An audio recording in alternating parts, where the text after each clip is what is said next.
captured on video by John Allan Namu, previously of KTN and company. I'm sure most of you viewed that footage. It's a horror story. Now, in case you have not heard, this particular footage has made it to various international news organizations. It has been viewed by people all over the world, including powerful Western nations and their decision makers. Indeed, I believe, and I said this yesterday on our Telegram forum, that one day when historians refer to this day, they will say this particular video footage was the turning point in many ways.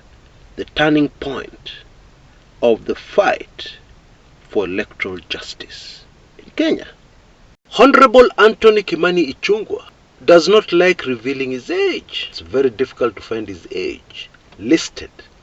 Anyway, I guess it's not good for his image and what he does for UDA. However, we know that he joined the University of Nairobi in 1996. Now what that means is that when founding father of the nation, the late Mzee Jomo Kenyatta, passed on, Honorable Ichung'wah would not have been more than 2 years old.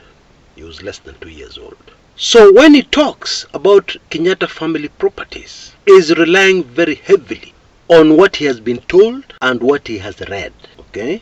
And of course, not everything you read and not everything you're told is the absolute truth. And even if it is, there are some very significant factors behind many things which happened in the 70s. Information which many may not have. Anthony Kimani Ichung'wah, majority leader, UDA man, said something very controversial not too long ago. He said that if the demonstrations of Azimio continue, demonstrations that are destroying people's property, then what will happen is that even those he accuses of financing the protests, the Azimio protests, will also feel the same pain as those who lose their property or have their property damaged, allegedly, as a result of Azimio protests. And he singled out former President Uhuru Muigai Kenyatta. It is easy to see it as a direct threat, the former president. And then on Monday, actually, former President Uhuru Kenyatta felt the pain when unknown people invaded his farm, cut down trees, and took away livestock. The writing is on the wall. Mene mene tekel apasin. Incidentally, those words written many centuries ago on the wall by Almighty God himself were in a political situation. A leader was being told, it is all over. Your kingdom has come to an end. The name of that leader, of course, was King Belshazzar, son of the very famous King Nebuchadnezzar of Babylon. In our precious motherland of Kenya, the writing is very clearly on the wall. And a perfect way of illustrating where our country is today.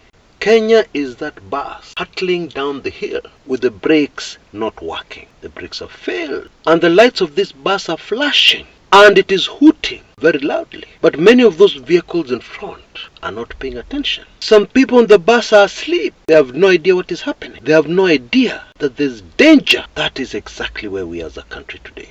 Now, the government strategy of dealing with the Azimio protests remained the same, consistent with what we saw on day 2 last Monday. There was another attempt to raid a farm belonging to former President Uhuru Kenyatta. And then there was a very deliberate effort to prove that the protests are violent and it is resulting in the loss of property, loss and damage of property. Some people stationed themselves on Twitter almost the whole day, posting videos of people being robbed. And of course, some of these videos were not from Thursday. We all know that criminals live amongst us.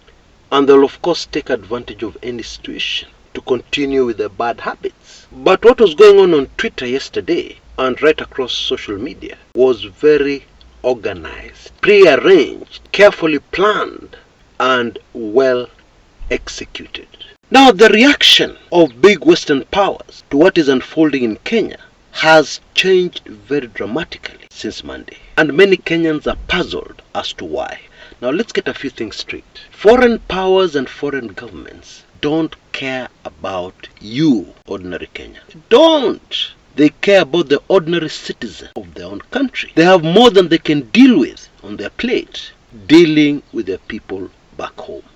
It's very important we get this into our heads. The reason why they have changed, wait for this one, has been triggered by the incident last Monday, where the farm of the widow of Kenya's first president, Mzee Jomo Kenyatta, that widow of course is Mama Ngina Kenyatta, was raided, and very expensive sheep imported from South Africa taken away. I'm told this sheep cost between 45,000 Kenya shillings upwards. They're not just ordinary sheep. They're not your Kenyaji sheep.